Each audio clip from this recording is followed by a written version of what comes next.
12월 21일 오늘 하나님의 말씀은 역대하 16장 말씀입니다. 1절로 3절 말씀. 아사왕 제36년에 이스라엘 왕 바아사가 유다를 치러 올라와서 라마를 건축하여 사람을 유다왕 아사에게 왕래하지 못하게 하려 한지라. 아사가 여호와의 전 곳간과 왕궁 곳간에 은금을 내어다가 다메섹에 사는 아람왕 베나데스에게 보내며 이르되 내 아버지와 당신의 아버지 사이에와 같이 나와 당신 사이에 약조하자. 내가 당신에게 은금을 보내노니 와서 이스라엘 왕 바하사와 세운 약조를 깨뜨려 그가 나를 떠나게 하라 하며, 아사왕에 대해 앞장들에서는 여호와 보시기에 착하고 올바른 일을 했고 또 그의 마음이 일평생 여호와 앞에서 온전했다고 기록했습니다.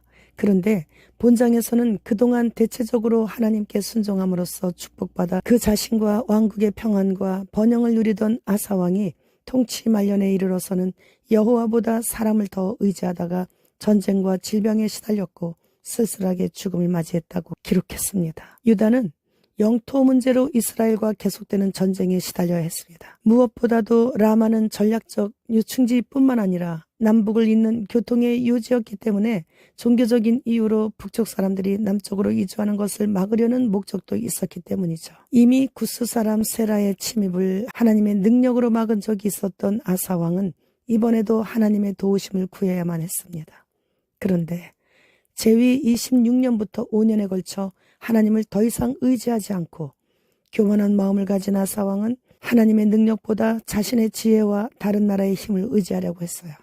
더욱이 아람왕 베나닷과 동맹을 맺기 위해 하나님의 성전에 있는 보물들을 내물러 주면서까지 동족인 이스라엘과 맞서 싸우려고 했죠. 비록 아사왕이 아람과 동맹을 맺어 북이스라엘을 물리치기는 했지만 하나님의 도우심을 멀리하게 되었고 또 아람의 침략에 오히려 시달리게 되었어요. 이렇게 아사왕이 베나닷과 동맹을 맺자 선견자 하나니가 아사왕을 책망했습니다.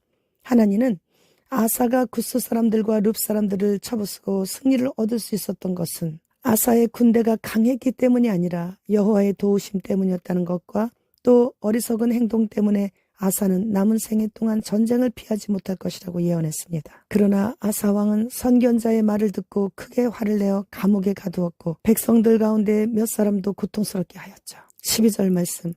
아사가 왕이 된 지 39년에 그의 발이 병들어 매우 위독했으나 병이 있을 때 그가 여호와께 구하지 아니하고 의원들에게 구하였더라. 아사왕은 이전에 회개했던 다윗 왕과는 달리 말년에 믿음을 잃어버렸던 솔로몬이나 르호보암 왕같이 초기에 경건한 믿음과 겸손을 버리고 교만하여 하나님을 멀리하는 죄를 범하고 말았습니다.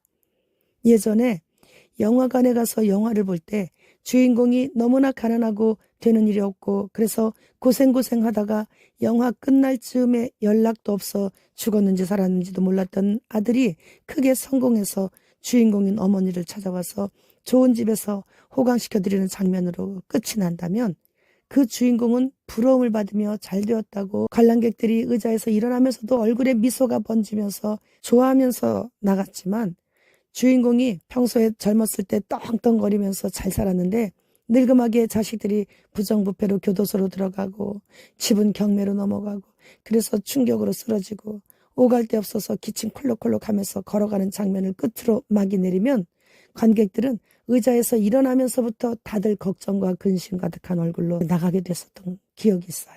지금까지 죄 가운데 타협하면서 살아왔어도 회개하고 주님 편에 서면 용서받고 주님과의 관계가 회복되는데 아사왕처럼 마지막 순간의 교만으로 인해 주님을 찾지 않게 되면 죽는 그 순간까지 전쟁터와 같은 삶으로 마감을 하게 된다는 교훈의 말씀이시죠. 환경 보호를 위해 음식물 쓰레기를 줄여야 한다고 빌게가 유기농 야채와 과일의 보존 기간을 늘리기 위해 식용 코팅제를 입힌다고 합니다.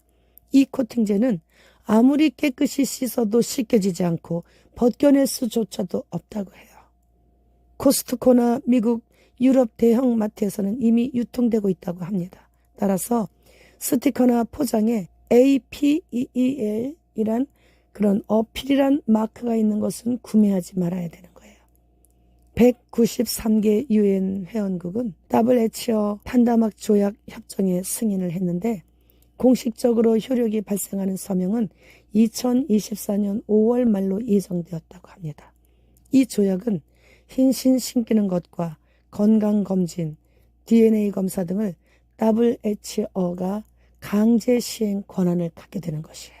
따라서 2024년부터는 자유가 사라지고 노예 통제 시대로 진입하게 되고 교회 시대는 이제 막을 내리게 되는 것이죠.